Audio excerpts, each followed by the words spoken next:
میں اپنی اس جگہ پر کریم لگانے لگی تاکہ ندی بھی ملائم ہو جائے۔ میں ساتھ گانے بھی گا رہی تھی کہ مجھے کسی کے قدموں کی آہٹ سنائی دی۔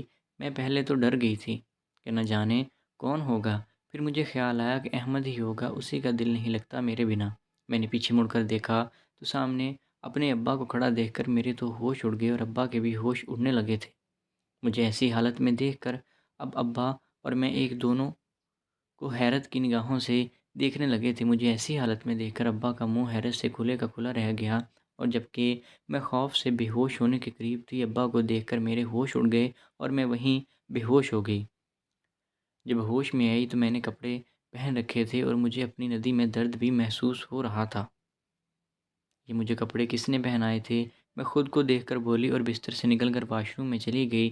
مجھے اپنی ندی میں بہت درد محسوس ہونے لگا تھا۔ مجھے ایسا لگ رہا تھا جیسے ندی کے اندر کچھ بڑھا گیا ہو۔ مجھے ابا کا خیال آیا کہ آخری بار تو وہی میرے کمرے میں آئے تھے، کہیں انہوں نے تو میرے ساتھ ہی بے ہوش ہونے کا فائدہ تو نہیں اٹھا لیا۔ یہ سوچ کر مجھے اور بھی زیادہ شرمندگی ہونے لگی۔ کرن کرن کیا کر رہی ہو واش روم میں؟ باہر آؤ، نازیہ میڈم دروازے پر دستک دیتے ہوئے بولی تھی۔ میں جلدی سے باہر آئی۔ وہ مجھے غور سے دیکھنے لگی اور بولی، آدھے گھنٹے سے تم واش روم کے اندر تھی۔ میں دیکھ رہی ہوں کہ آج کل تمہارے کچھ زیادہ ہی پر نکل رہے ہیں۔ نئی نئی جوانی کو سنبھال کے رکھو۔ میڈم نے مجھے کہا جب سے انہوں نے مجھے اپنے بھائی کے ساتھ دیکھا تھا مجھ پر بہت ہی زیادہ غصہ کرتی تھی۔ پیٹ میں درد ہو رہا تھا اسی لیے دیر لگا دی تھی، میں نے جواب دیا۔ اچھا چلو، تمہارے ابا تمہیں بلا رہے ہیں، میڈم نے کہا۔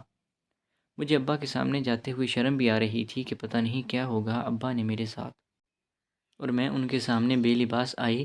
میں ڈرتے ہوئے ابا کے پاس چلی گئی۔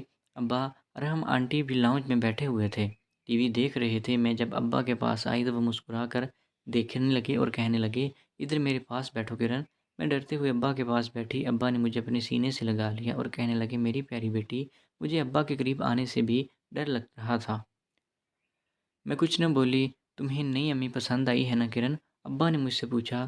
میں نے ہاں میں سر ہلا دیا۔ ابا نے مجھے اب بھی سینے کے ساتھ ہی لگائے ہوئے تھے اور میری کمر پر ہاتھ پھیرنے لگے۔ مجھے ہوم ورک کرنا ہے ابا، میں جا رہی ہوں۔ ابا سے دور ہونے کے لیے میں نے ہوم ورک رکھا ہوا تھا، بہانہ نہ بنایا اور بھاگ کر کمرے میں چلی گئی۔ ابا کی نیت مجھے ٹھیک نہیں لگ رہی تھی۔ جب سے انہوں نے مجھے اس حالت میں دیکھا تھا ان کا بات کرنے کا انداز بھی بدل گیا تھا۔ میں دل ہی دل میں سوچنے لگی تھی تو ابو بھی کمرے میں داخل ہو گئے۔ انہیں دیکھ کر میں جلدی سے دوپٹہ اوڑھ لیا اور ابو کے ہاتھ میں ایک گلاس بھی تھا۔ وہ میرے پاس بیٹھے اور کہنے لگے، یہ شربت پی لو۔ میں نے گلاس پکڑا اور ابا سے کہنے لگی کہ ابا یہ شربت کیوں دے رہے ہیں آپ مجھے؟ تم جو محنت کرنے والی ہو اس کے لیے تمہارا طاقتور ہونا بہت ضروری ہے۔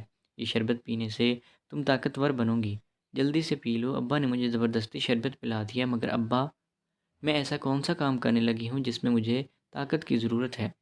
میں نے برا سا منہ بنا کر کہا، کیونکہ شربت کڑوا تھا۔ ابا سوچ میں ڈوب گئے اور بولے، کبڈی میرا مطلب ہے کہ ہاکی میچ اسکول میں شروع ہونے والے ہیں، تم بھی حصہ لوگی، اسی میں طاقت لگے گی۔ ابا نے وضاحت دی اور میں نے مان لی۔ یہ تمہارے ہونٹوں پر کیا لگا ہوا ہے؟ اب اپنی انگلی میرے ہونٹوں پر رکھ کر بولے تھے، پتہ نہیں ابا۔ میں نے اپنا چہرہ قریب لا کر بولا۔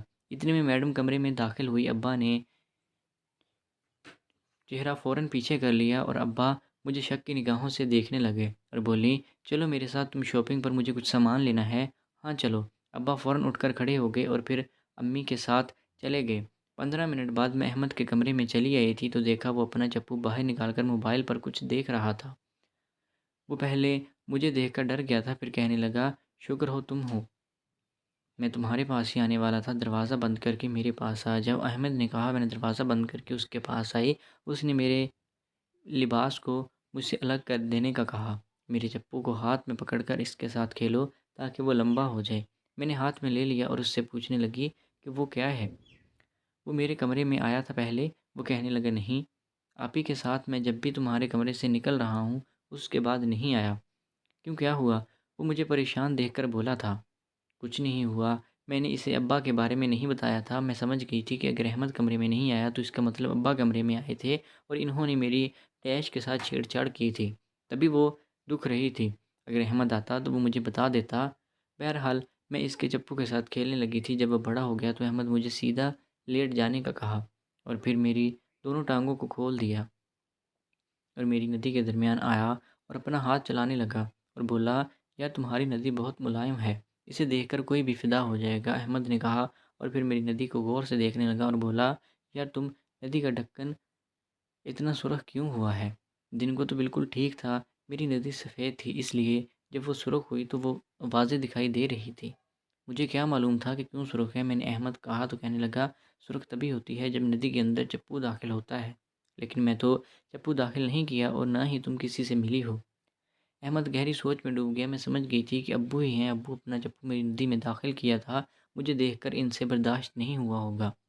میں یہی سوچ رہی تھی، احمد نے میری ندی کے ساتھ کام کرنا شروع کر دیا، مجھے پہلے ہی مار میں چیخ اٹھی، مجھے پہلے ہی درد ہو رہا تھا، احمد کے چپو سے مزید درد ہونے لگا۔ احمد نے 5 منٹ ہی چپو کو ندی میں رکھا اور اس کے موبائل پر کسی کی کال آنے لگی، وہ کال پر بات کرتے ہوئے ایک دم سے غصے میں ہے اور اپنا چپو باہر نکال دیا اور غصے سے موبائل بند کر بیڈ پر پھینک دیا اور مجھے کہنے لگا، آج کے لیے اتنا ہی کافی ہے، میں تمہیں بتاؤں گا دوبارہ کب اور کہاں کرنا ہے۔ وہ میرے کان میں سرگوشی انداز میں بولا تھا تاکہ کوئی سن نہ لے۔ مجھے حیرت ہونے لگی تھی، وہ اتنے آرام سے کیوں کہہ رہا ہے؟ ہم دونوں کے سوا گھر میں کوئی بھی نہیں تھا۔ اچھا ٹھیک ہے، میں بھی حامی بھر دی تھی، کپڑے پہنے اور پھر کمرے سے باہر نکل آئی تھی۔ میں جیسے ہی کمرے سے باہر آئی، ہمارے گھر کا ملازم بھی وہیں پر کھڑا ہوا تھا، صاف صفائی کر رہا تھا۔ وہ بڈھا تھا اور بہت سالوں سے کام کر رہا تھا۔ میں اسے نظر انداز کر کے اپنے کمرے میں چلی آئی تھی اور پڑھائی کرنے لگی تھی۔ 5 منٹ بعد وہ ملازم میرے کمرے میں آیا اور صفائی کرنے لگا اور ساتھ ہی مجھے چوری نگاہوں سے دیکھنے لگا تھا۔ میں نے اس پر دھیان نہیں دیا کیونکہ اس سے پہلے اس نے کبھی مجھے دیکھا نہیں تھا۔ نظر اٹھا کر وہ بول نہیں سکتا تھا، میں کام کر رہی تھی جب مجھے خیال آیا کہ میری بک تو عالیہ کے پاس ہے اور کل میرا ٹیسٹ بھی ہے، اس کا گھر پاس ہی تھا۔ میں اس کے گھر جانے لگی، ملازم نے میرا ہاتھ پکڑا اور پوچھنے لگا، کہاں جا رہی ہو؟ میں نے اسے بتا دیا کہ میں اپنے دوست کے گھر جا رہی ہوں، ابا کو بتا دینا۔ میں نے اس سے ہاتھ چھڑوا کر عالیہ کے گھر چلی گئی۔ میں اسے بک بھی لیتی اور ساتھ بھی پوچھتی کہ ارسلان کے ساتھ اس کی ملاقات کیسی رہی۔ اس کے گھر میں آئی، مجھے گھر میں کوئی بھی نہیں دکھائی دے رہا تھا۔ میں سیدھا اس کے کمرے میں چلی گئی، دروازہ کھولتی میرے پاؤں تلے سے زمین نکل گئی تھی، یہ دیکھ کر کہ عالیہ کی ندی میں انگلی ڈال کر